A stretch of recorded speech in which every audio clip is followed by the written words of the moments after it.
Welcome to Ask the Accountant, the podcast that is made for you. Weekly podcast live Mondays from 8:30 a.m., released on the podcast service of your choice on Wednesdays. Your main weekly hosts, Aaron, Patrick, and Johann. Got something to ask? Submit your questions below or ask during the show. Podcast loading. We are currently getting everything set up behind the scenes, so sit back, relax, and we will be with you in a few seconds. Enjoy. Well, good morning, everybody, and a very warm welcome to Ask the Accountant. It is episode number 17, as we've had a little debate off air to make sure we got that one right. And the date is 13th of February 2023, a day before Valentine's Day. So I am your host for today, Mr. Aaron Patrick, and with me is my co-host, Johann. Johann, how has your week been? Good morning, Aaron. Yeah, it was a busy week last week. I was all over the place. Trying to find any time to even make a coffee last week was pretty challenging at one point. But it ended on a really positive meeting at QuickBooks head office with yourself and loads of other great faces and people. So yeah, it was all worth it in the end. It certainly was. It was a great little end to the week, wasn't it? Oh, well, towards the end of the week, should we say? Oh yeah. And we'll talk about that in due course. Remember, this show is all about yourself as the wonderful listeners of Ask the Accountant. So do make sure that you drop us a question if you're listening live, just like Ashley is there. Hi, Ashley. Great way to start the week. Thank you for joining, and I'm sure there's plenty of others out there as well. If you do have a question, though, just drop the question into the comment box and we'll talk about it live on air. But if you have a question for further down the line, or if you're thinking about it and you listen to this podcast later down the line, then don't forget we've put our feedback/question post in the feedback as well, or in the link as well, and you should have the opportunity then to be able to drop us some questions for next week. And we've got Rachel there as well. Hello, Rachel. Good morning to you too. Right, so let's figure out what topics we've got today. So let's figure out what we learned from QuickBooks. What was the official title? Is it QuickBooks Accountants Day? Celebration of Accountants? QuickBooks Accountants Council. QuickBooks Accountants Council. So we'll give us some feedback on that one. We've got the fact that accounting firms are doubling down on school recruits. What could that mean for the industry? And we've also got potentially, we'll talk about some mid-market software coming down the line as well. So we've got some great chats to talk about. And then to finish off the show today, we thought we'd have a bit of fun. We'll figure out what OpenGT or ChatGPT thinks that accountants should have for Valentine's Day. So I mean, how long you got left? You got what, a couple of hours still to go? So maybe this will save your day and you can thank us later in the comment section. Plenty of time to sort Valentine's Day out if you've not done anything for it like I. Exactly, and hopefully we can help. We've got some great comments coming through already. Hello, Merlin there. Hello, how's it doing? And Dylan's asked a really good question, but what we're going to do is save that question, if you don't mind, Dylan, till the end of the show. All right, main topic of the day. Main topic we want to talk about is our little trip to London. So I think you should just give us your story of how you got there. Yours was a bit of an epic tale, if I'm honest, when you think about the travel you've done, the distance you've done, etc., etc. So you want to give a bit of a breakdown of your story of the day, and then we can get into kind of what we've learned and everything else from it. Yeah, no, that's fair enough. So yeah, my day started at 5:30 in the morning for a meeting that started at midday. So being based in Edinburgh, I had to get myself down to London. So I got the train down, which is 4 and a bit hours. It's nice and direct. And you know what? I get so much work done on the train when it's not crowded. And funnily enough, the 7 o'clock train to London from Edinburgh is quite quiet. So not many people are that mad to get on a train that early. And wasn't it a fancy solution on the train? Wasn't there some sort of QR code system or something? Oh, yeah. The levels of service on LNER are just fantastic. Like, you've got a comfortable seat. No one sat next to me. Quiet carriage. So I'm sat there doing my work, and I'm so efficient now on working on trains. I don't even get up to get my coffee. So I scan their little QR code thing and order the coffee to to my seat. I mean, that's in normal class. That's not even in first class or anything. First, oh my days. That's it. Like, I'm sat there thinking, why would I justify paying for first class an extra £100 when I can do it from here? So yeah, did that. Got quite a lot of work done that morning, to be fair. And then jumped on the Victoria line, spent the afternoon at QuickBooks, and then managed to get back for my train at 7 o'clock at night, which was the last train back. I managed to get onto it with 7 minutes to spare. So only for it to sit there for 10 minutes because they couldn't find a fault on the train. So after 10 minutes, someone had the genius idea of turning it off and turning it back on again, and that fixed it. So we were off on our way. So I got home about half midnight. So a nice 18-hour day to really hammer home the effort required for an afternoon meeting at QuickBooks head office.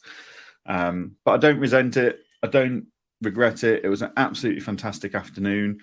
There were some really great people in that room, both from QuickBooks and from the accounting industry. QuickBooks did a really good job there of getting some well-known faces and not so well-known faces, but people that have got some fantastic views and opinions on things into the room to help guide them on what they want to do in the future.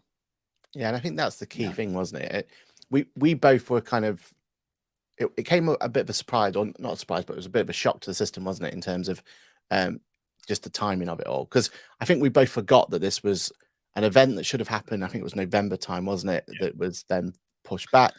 And it was scheduled for International Accountants Day originally. Exactly. But due to all the train strikes and tube strikes, they decided we'd rather deliver it properly with everyone there by postponing it, rather than doing it to a few people that could just about fight their way through into London. Exactly.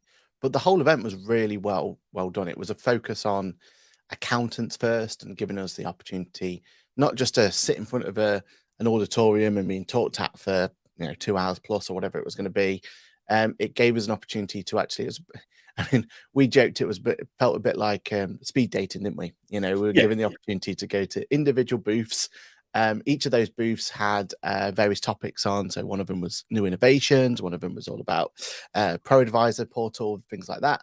And then the idea was that as we went around, we were given 10 minutes on each one. It didn't work like that. We were too busy talking, too busy talking to the rest of the group. But the idea was that we could then go around those different booths, actually talk to people who were involved in maybe that side of the product, or give us an opportunity to give proper feedback to there. And it worked really well. Now, we unfortunately can't talk about every aspect that was there because there's a few things that will be announced during QuickBooks Connect, which is less than a month away now. And we don't want to steal the fun on that one, because trust us, let's build this hype train up. There are some things that are going to be announced that we think is going to be really, really important to the industry. So we're really, really excited to be able to talk about that in more detail. And what's more interesting is a comment that got made by an employee of QuickBooks at the end of the day, where they'd actually pulled some of the things they were going to show us on the day, the night before, because they realized not everyone that was in that room was under a non-disclosure agreement. So if we've only seen the things that they're happy for us to talk about in theory and to the public, and then not only is there a lot to be announced on QuickBooks Connect, but there's potentially even more than we know about right now. So yeah, there's no fear of going to this conference in March and there being no real juicy topics to cover and no real big moments of product release or anything. Like, they've got a hell of a day packed in, and I'm now sat questioning, is one day enough for it all? That's the problem, isn't it? Yeah, definitely 100%. But let's talk about a little things that we can talk about. So one of the ones that, and we can only kind of give clues towards it, but one of the things they talked about was gamification, wasn't it? And giving us, the accountants, because one of the things that was really impressive, and I'm really liking the fact of, is that they've changed their mindset, or at least they're telling us they've changed their mindset in terms of, we're not just going to be focused on the end consumer, which was a big part of what QuickBooks was for the last couple of years, but they're refocusing back on the accountants and trying to put them in the forefront and give them a bit more of a say, which for us is absolutely brilliant. It gives us the opportunity to give that feedback, as we've said. And one of their kind of ways of showcasing this is this whole gamification of the accountants area, basically giving us the opportunity to get points, get prizes, give us the opportunity to maybe have a bit of competitive edge to some of our peers. What did you think to all this, Jan? What was your opinion on the whole thing? I think it's a fantastic idea. I mean, if you look at the example to Dex, aka Receipt Bank, they have a gamified option as a community base for Dex users. So you can go in there, and if you read their articles, you get a few points. If you share that article on your social medias, you get some points. If you reach certain tariffs, like certain levels of number of clients using the product, certain number of documents being published, etc., you get loads of points. And then you can use those points in the in their gift shop, if you will. And we were chatting to Ariana from Majors Accounting on Thursday at a QuickBooks event, and she was saying she got 3 iPads out of that. Like that's just fantastic. For the sake of spending a bit of time on the community where you do get some genuine insights, some great case studies, some great insights on how others are using the product. There is a league table, and you can see where you are on that league table at any time. But you can get anything from a pair of a pair of Dext socks through to pens, pads, an iWatch, iPad. Some of the best hoodies used to be on there. I got a really nice hoodie off there, like proper thumb holes, nice padded hood. I think I had it for 2 days before the wife stole it, and I've never seen it again. That shows the quality there, doesn't it? Oh, it does. Like if my wife's prepared to wear something that's branded, then it's good quality and it's comfortable to wear. But yeah, like you can get some good stuff off that, and people were really incentivized to do it and to share the posts to get the points, to get the prizes. So it just proves, even in a boring, old-fashioned industry that is accounting allegedly, gamification works.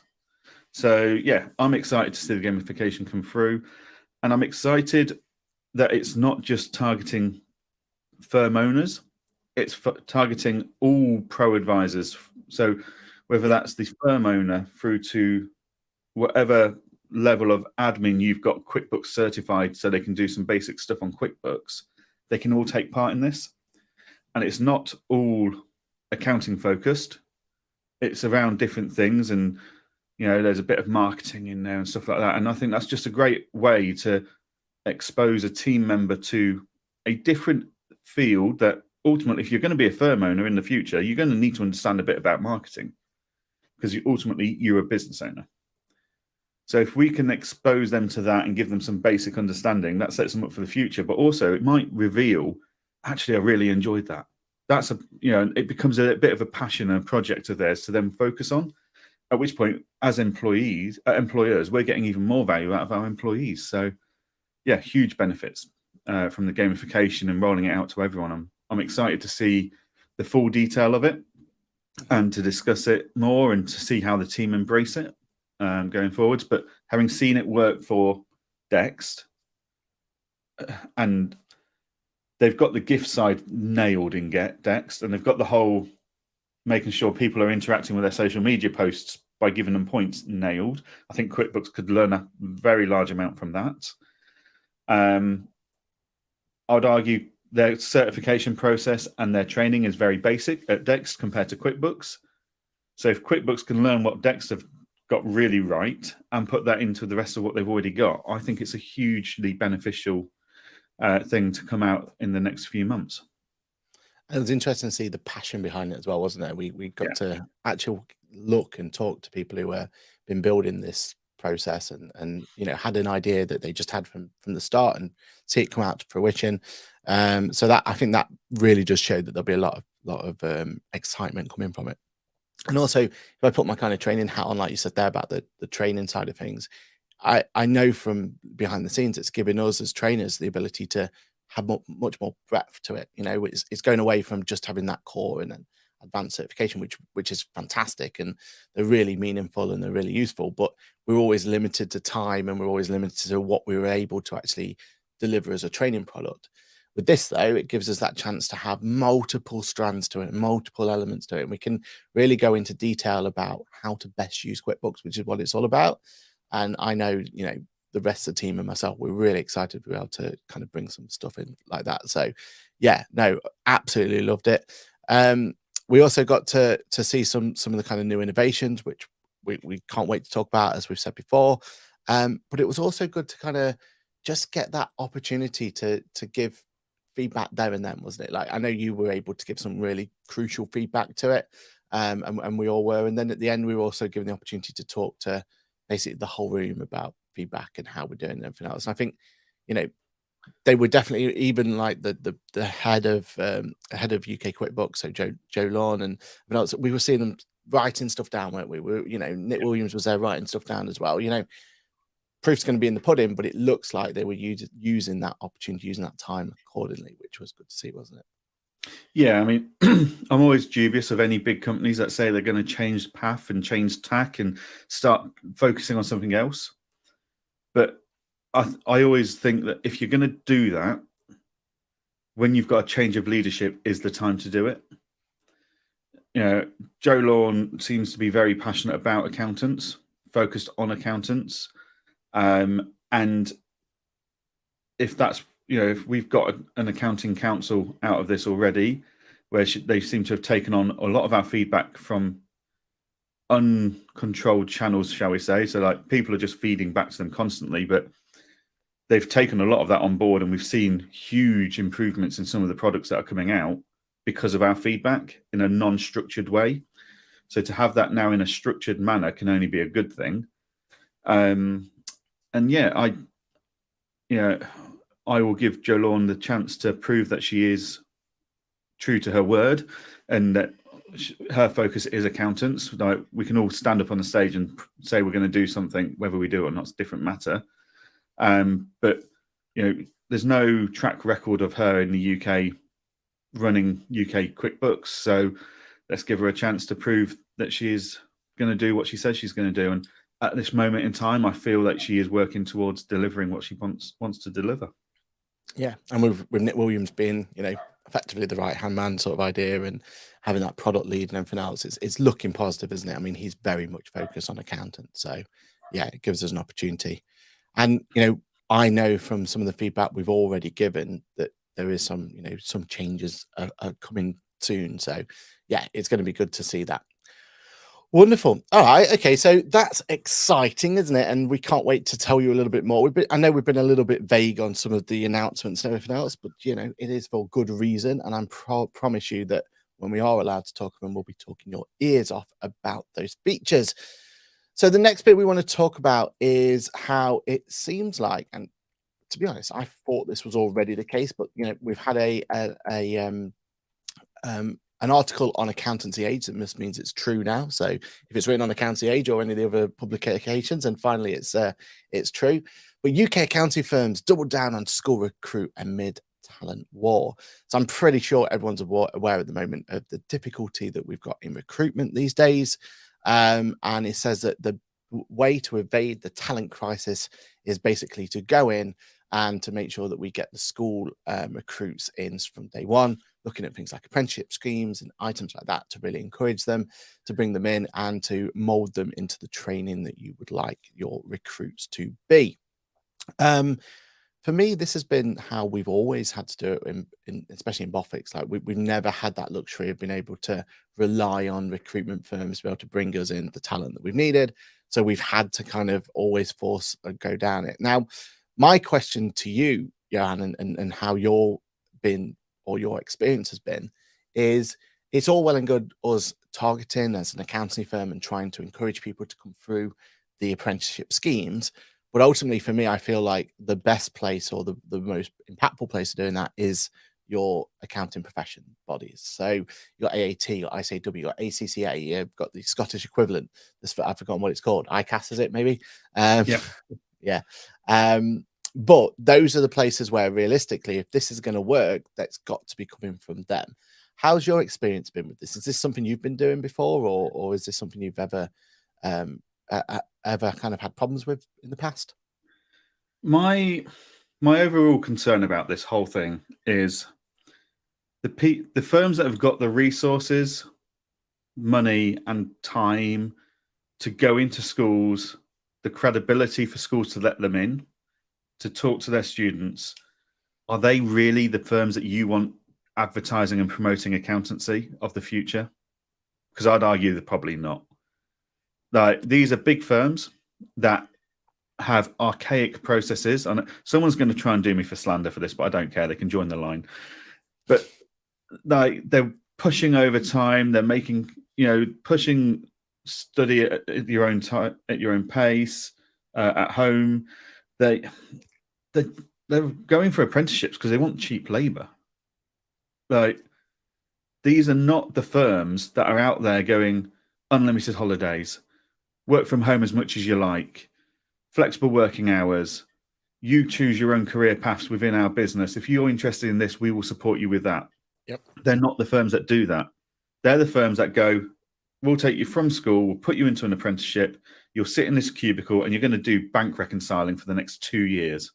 And that's all you're going to do.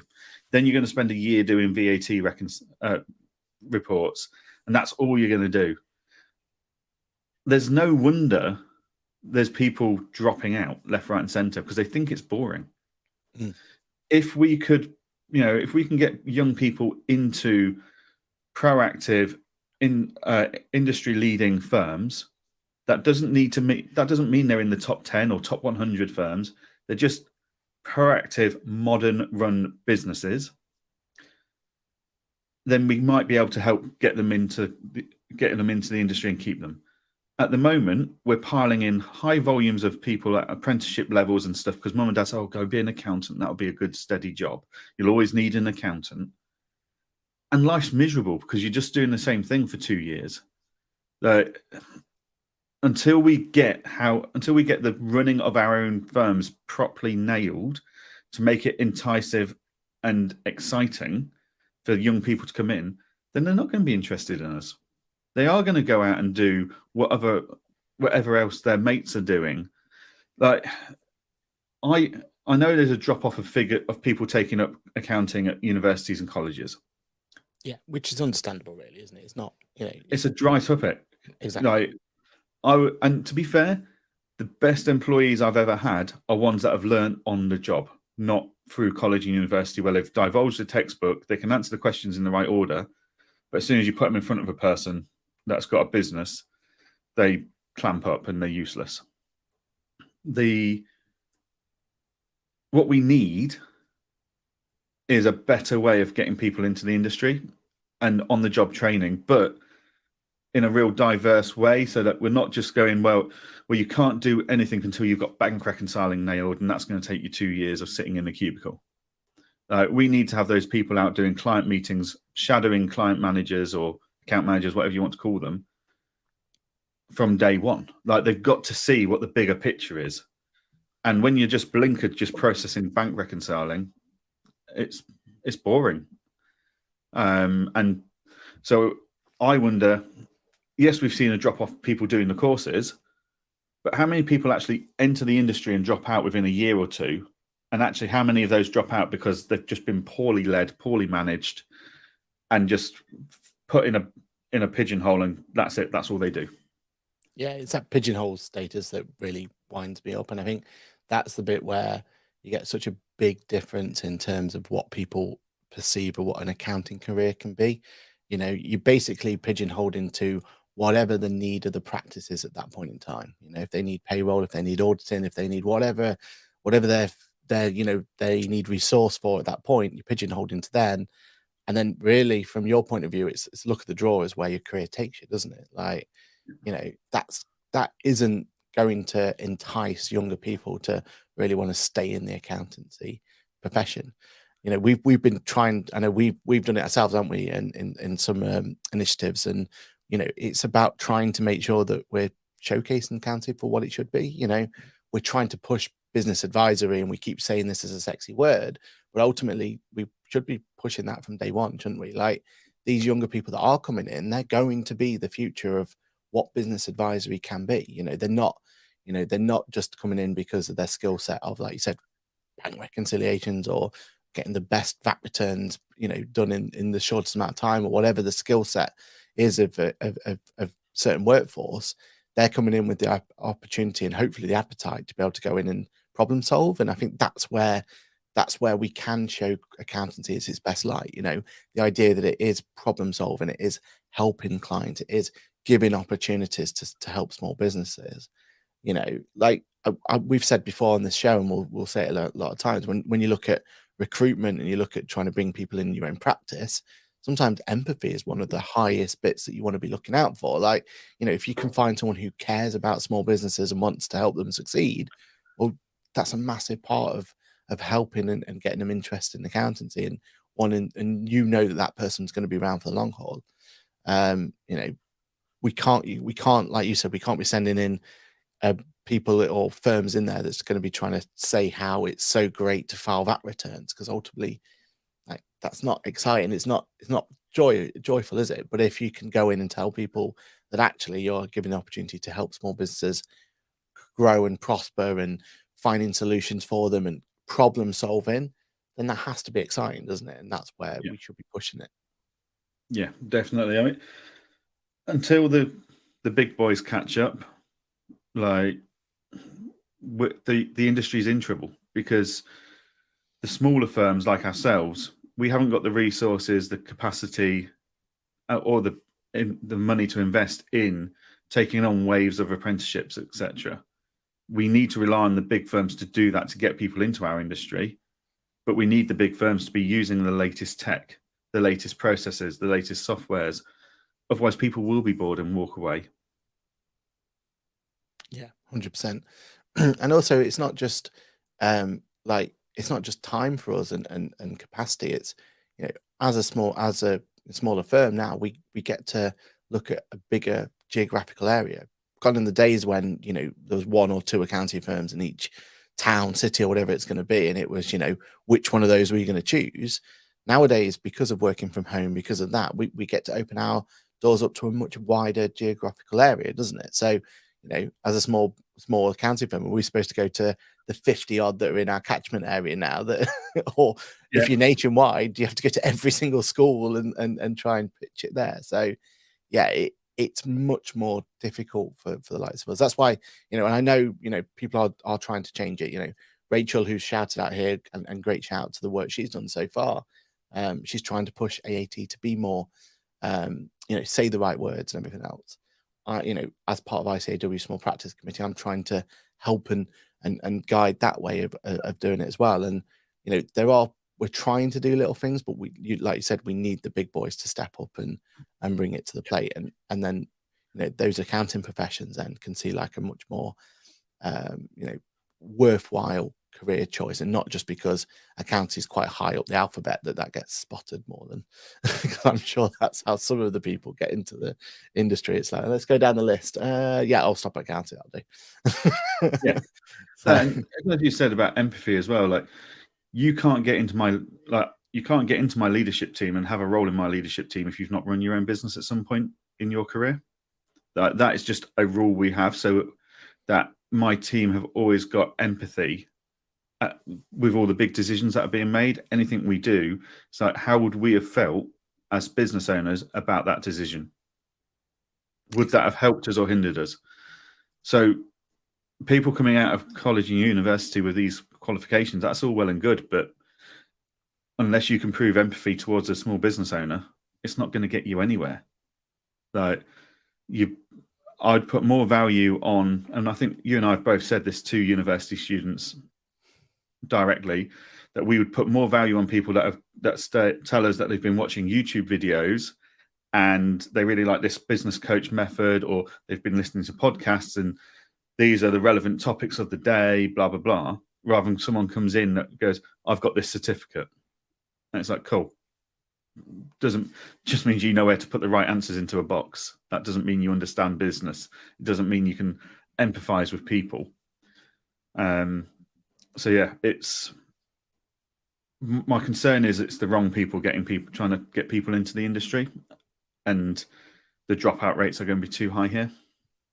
Yeah, because as you already said, like county is such a diverse area, and if we're just going to be pigeonholing them into audit, for example, which is where most of the the big boys just push them into, then realistically, from a skill set point of view, what are they going to come out with that's going to be useful for the likes of us? Like, an ex auditing, doesn't matter how good they were at auditing XYZ, from our point of view, from what the skill sets we're looking for, that's not quite going to work for us. So they will then be pigeonholed for the rest of their career into being auditing and maybe, maybe sidetracking into more of the one. So yeah, it's going to be tricky. It's definitely needs something that we need to fix at. And, hopefully, fingers crossed that with the more recruits coming through, it gives us an opportunity to bring it in. Paul comes in and says, I like taking an apprentice, but it's difficult to find constant work for them, especially during the quiet months as a small practice.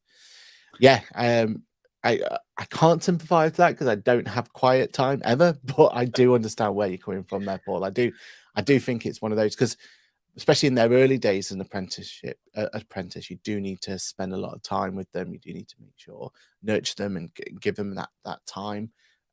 So there is a lot of time investment in each and every apprentice that you're going to bring through. So I can definitely understand that one. Yeah, do you actually bring apprentices on at the moment, Jan? Is that something you're actively doing, or?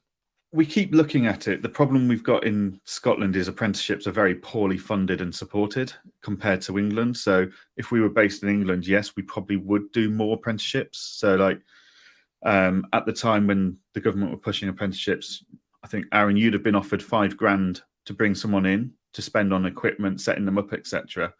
There was no support ever whatsoever like that in Scotland. So we weren't incentivized to take on apprenticeships.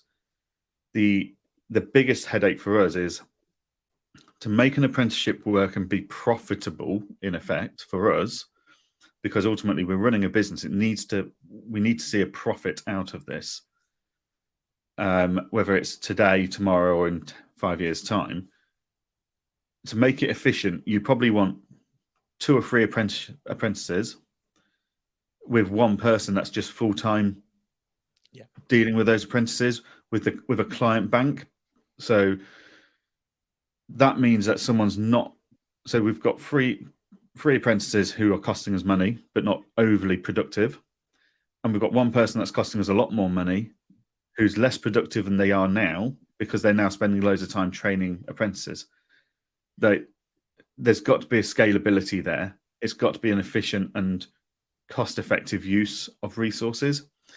And yeah, at the moment that we're struggling to get to that point where, I could bring in an apprentice and move someone's workload around a bit. Yeah. But then to make that affordable, we need to grow the client base. Well, to grow the client base, I need more capacity, and I've just taken capacity away from my team to train an apprentice. So it's a chicken and egg situation. But yeah, we would love to be able to go out and train apprentices and have them in our team. The biggest headache we've got is us as a firm understanding all the rules. We've got to do workplace risk assessments. Well, most of our guys work from home, so that means I've got to do a risk assessment of their home, and then I've got to make sure they've got enough contact time to get their training in there. And I've not really got the people in my team at the moment that have got that drive or passion to train and develop someone else. So that would then fall on me. And we were just comparing diaries earlier, Aaron, off air, and I couldn't wholeheartedly turn around and say I can give this apprentice the time they need to learn what they need to learn. And then every governing body that you try and put them through for different qualifications will say, well, for the person responsible for the apprentice has got to have X qualifications, X experience, and it just becomes a minefield. So we've just kind of gone, well, we'd love to, but is it practically achievable? Yeah. And that's a huge shame, isn't it?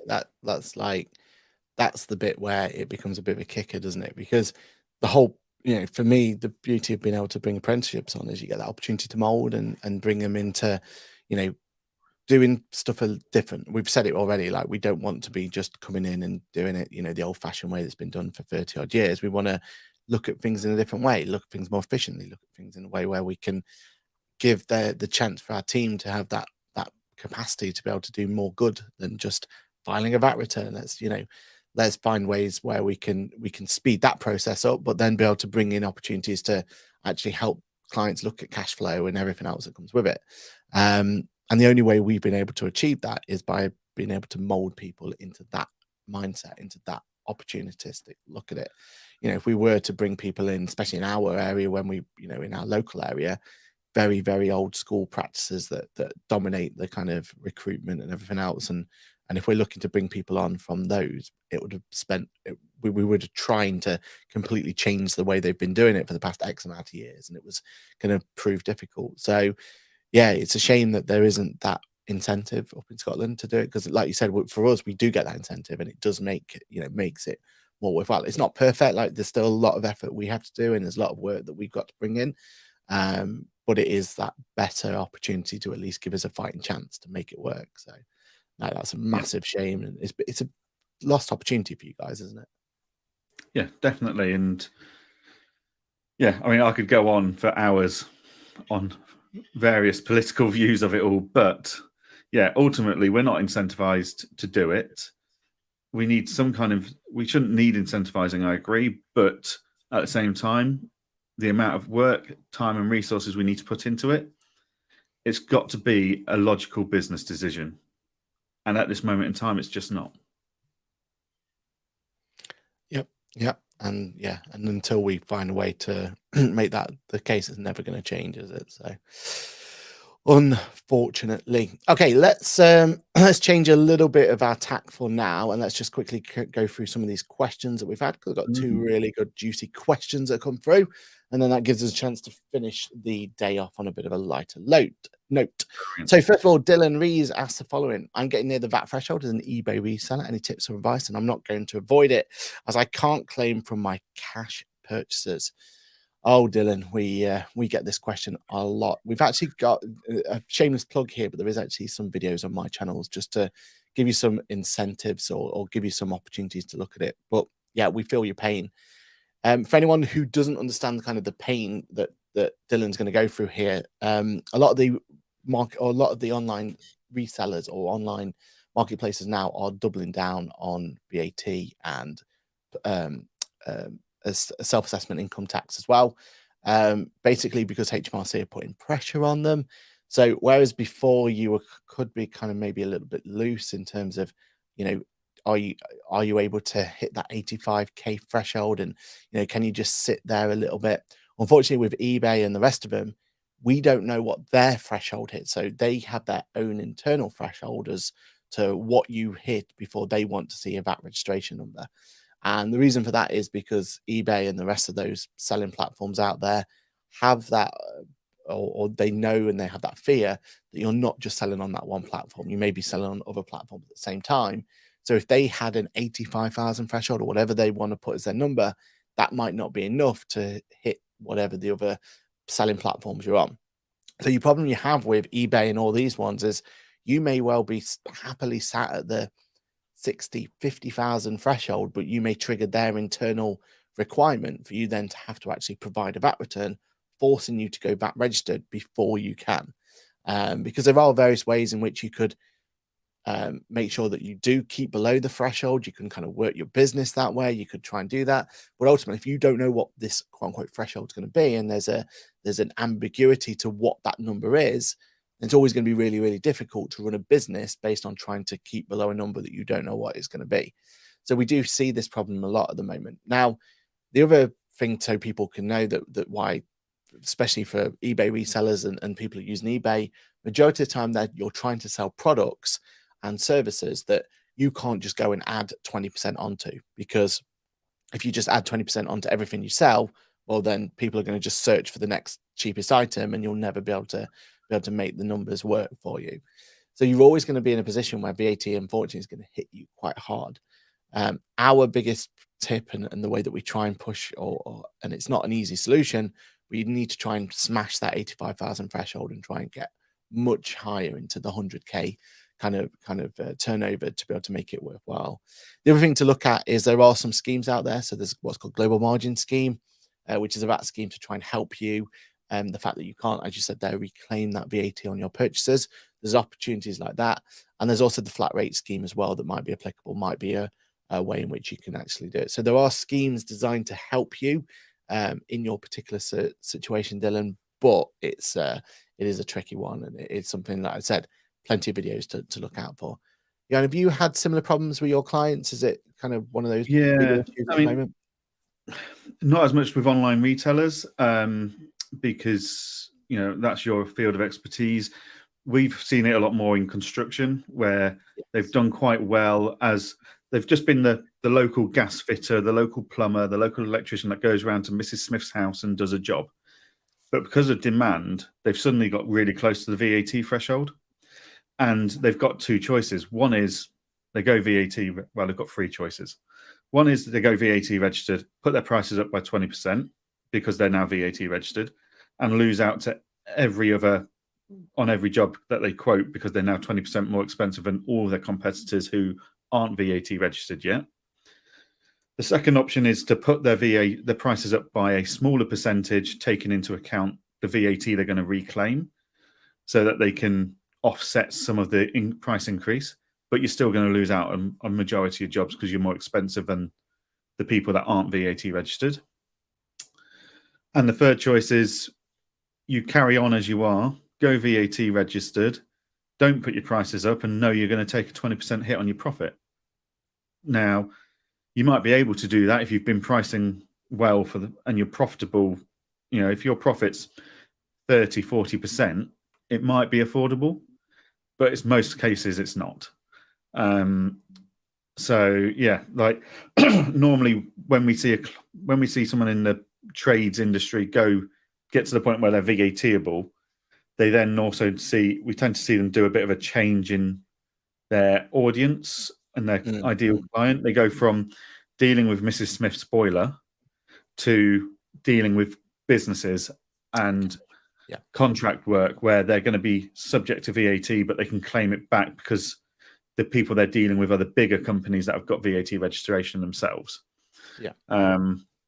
Obviously not an option for the online reseller unless they start buying their goods from a VAT registered company. Yeah. Right. But it sounds like Dylan's buying things in cash from other places that aren't VAT registered, so that really isn't a huge option for them. Yeah. And this is the problem with the £85,000 limit. Exactly. Yeah. It's too easy to cruise under it. Like I have a client who has said, look, up to £85,000, I can be profitable enough to live a lifestyle I want to live.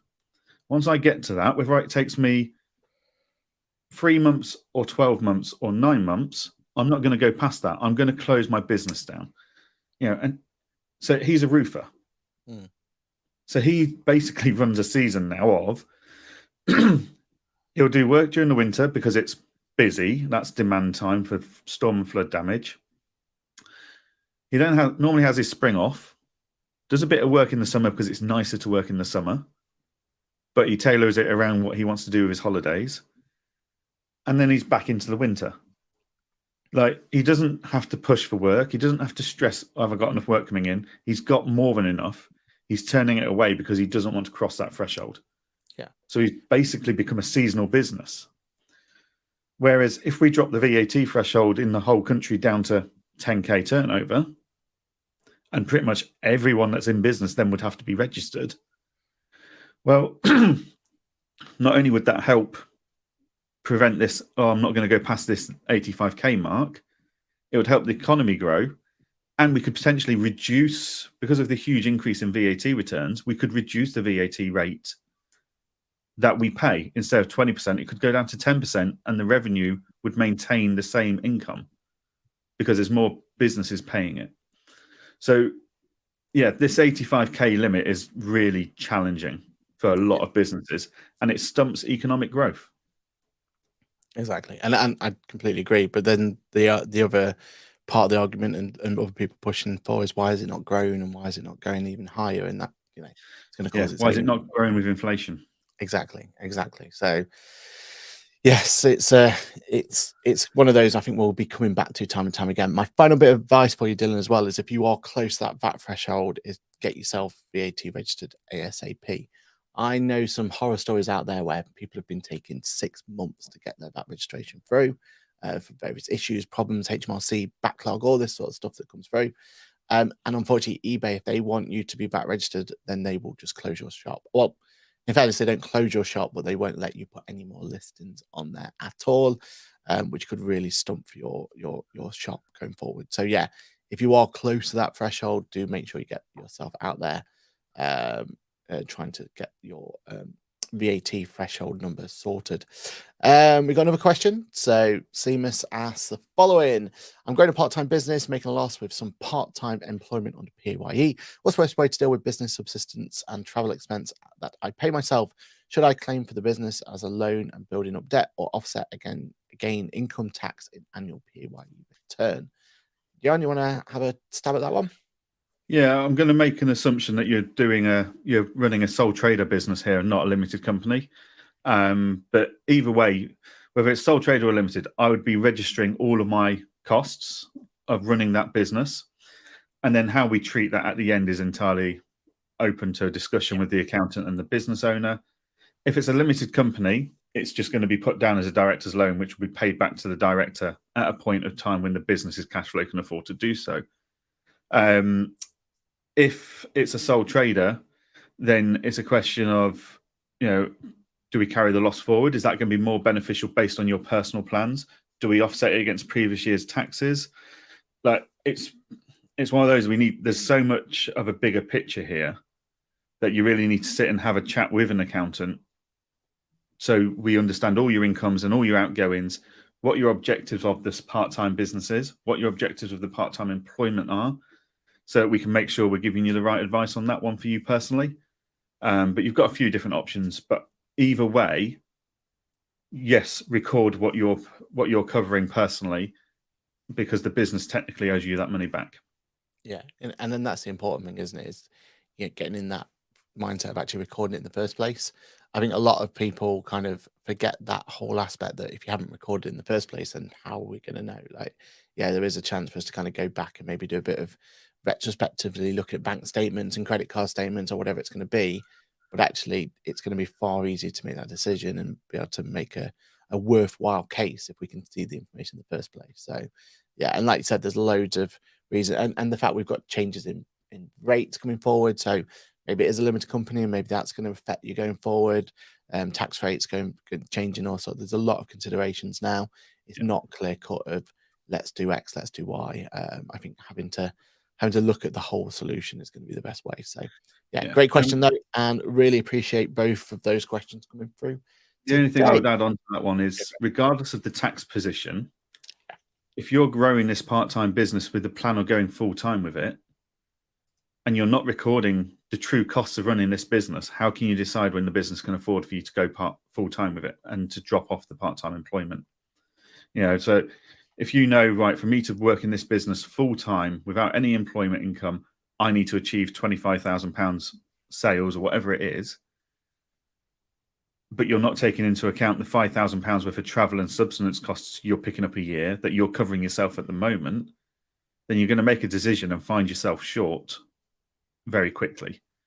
So yeah, just regardless of the tax position, keep those records accurate and a true reflection of the true cost of running that business.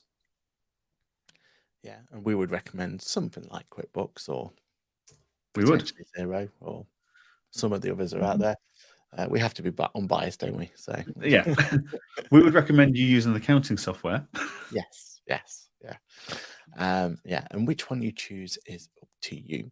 And Paul says he has clients that spend 6 months here and 6 months in Thailand, living like kings on the income generated over 6 months here. Absolutely, yeah. And that's what we're and how damaging is that to the UK economy? So that's where it comes through, doesn't it? So yeah, and that's the precedent we've set ourselves with the current VAT rate. All right, okay, we've got 10 minutes left, so I wanted to do something a little bit different, a little bit more light-hearted. So as I said in the beginning of it, we talked about the fact that Valentine's Day is tomorrow. So what if you've left it to the last moment? What is your options? What can you go out there to help accountants maybe get the present of their dreams? Well, I'll let you know a little secret. Going out there at the moment is let me make sure I get the right screen coming up. But there is the opportunity to use technology to help us going forward. And with technology, one of the ones that's talking about a lot is the Chat GPT. So anyone who doesn't know, this is more of an AI-driven search engine, which gives you a much more generic or much more language-based response. So I thought we'll pose a question live on the chat to say, what is the best present for an accountant on Valentine's Day? And we'll see what their answer is. So while it's kind of going through and doing it live there, Johann, have you been using ChatGPT for anything? Have you found anything useful out of it so far? I've played very lightly with it. So I've asked important questions like, why is QuickBooks better than Xero? Those important philosophical questions have been asked. And you get a very sat on the fence, non-biased response with Xero. QuickBooks may not necessarily be better than Xero. Yeah. Here are the points that Xero have features. Here are the features that QuickBooks has. And it's like, right, okay. So yeah, I've played with it very lightly, but nowhere near to the point that I could have. It's something I'm keeping an eye on, and I will be potentially playing with a bit more. Like I'm still currently trying to write my session for QuickBooks Connect. So I might ask it a few questions and see if it comes back with some better responses than I would. So yeah. That's it. I'm excited for the next stage of it. Bing's already, so Bing is a Google or the rival to Google from Microsoft World, their search engine. And there's an integration with ChatGPT or equivalent there. And what that opens up is the fact that it can now start searching the internet. And some of the responses coming back from there are absolutely mind-boggling. So, yeah, it could be a case where Google becomes less relevant going forward. But let's look at the question that has been posed to it. So what's the best present for an accountant on Valentine's Day? And GPT has come up with this particular response. Valentine's Day gifts for accountant can be both romantic and professional. Okay, here's a few ideas. A romantic getaway. Treat your accountant partner to a relaxing trip or weekend getaway. This is a great way to escape the daily routine, spend quality time together. Any recommendations you got there, Johann, that you would throw in for point number one? A trip to Mauritius. That's my getaway. Yeah. So that's my ultimate stop. But any city breaks in Europe are always very good. Cologne's fantastic for a weekend. So is Rome. So yeah, no, I don't disagree with point one. So yeah, point one's a good one. Professional books and tools. Accountants are always looking to improve their skills and knowledge, so consider gifting them a book on accounting or the latest accounting software. What's your point on that one? I mean, put it this way, I have a wish list on Amazon, and on my wish list is a series of books that my wife can buy me at any time she likes, whether that's birthday, Christmas, or Valentine's Day. So yeah, again, it's not wrong. And that's a fantastic book that Aaron's holding from that Ash Beeston has written, Professional Tips and Workarounds for QuickBooks Online. Great book for any avid QuickBooks user. It's quite the exercise book. Yeah, it's not one of those books you dreaded a teacher throwing at you in the classroom, isn't it? I mean, I don't know if it's romance necessarily, but I absolutely love this book. So yeah, I'd highly recommend that one. Get yourself on Amazon now for that one. Personalized stationery, Johann. I mean, get your accountant partner personalized stationery, such as a customized notepad or personalized business card. What would you say if that's what you received? I would argue that's the problem is the software providers are doing that for us. So yeah, hang on, let me find it. Yeah, so I've got some post-it notes here from QuickBooks. So nice reminders that you're seriously awesome. I know I am. I don't need reminding, but every now and then it's nice to see a reminder of it. So yeah, that most accountants and bookkeepers, when you talk to them on LinkedIn will get excited that we've had a stationary delivery or something's branded, and get far too excited walking through a stationary shop. And I'm there. I'm with them. Like, I don't use pen and paper very much anymore. I'm more of an iPad and iPencil kind of guy, but I still enjoy going to my conferences and walking away with some nice new gimmicky stationery. Yeah, completely agree. Same point on the next one. A nice pen. An accountant spends a lot of time writing. Do we these days? But yeah, okay. So high quality pen could be a useful and appreciated gift. And then the final one, the one I like the most, a custom made calculator. Give your accountant a custom made calculator with their name or initials on it. Something like that. Oh yeah, we're both on the same one, same wavelength there. So yeah, I mean, calculator. maybe there is room for your name on the back. You know what I mean? Back in school, we used to get the Tipp-Ex and put it through there. So, really go to town on that one. But yeah, I mean, I think they've got a spot on there, haven't they? I mean, what else could we ask for? I mean, I know what it would be on yours. Yours is anything Elgato related, isn't it? Would be a yeah. That's normally got a price tag beyond a Valentine's Day gift, if I'm honest. So that is a problem. Yeah, I think the wife just looks at me a bit bemused now when there's a new delivery. It's got Elgato written on it. It's like, oh, not us again.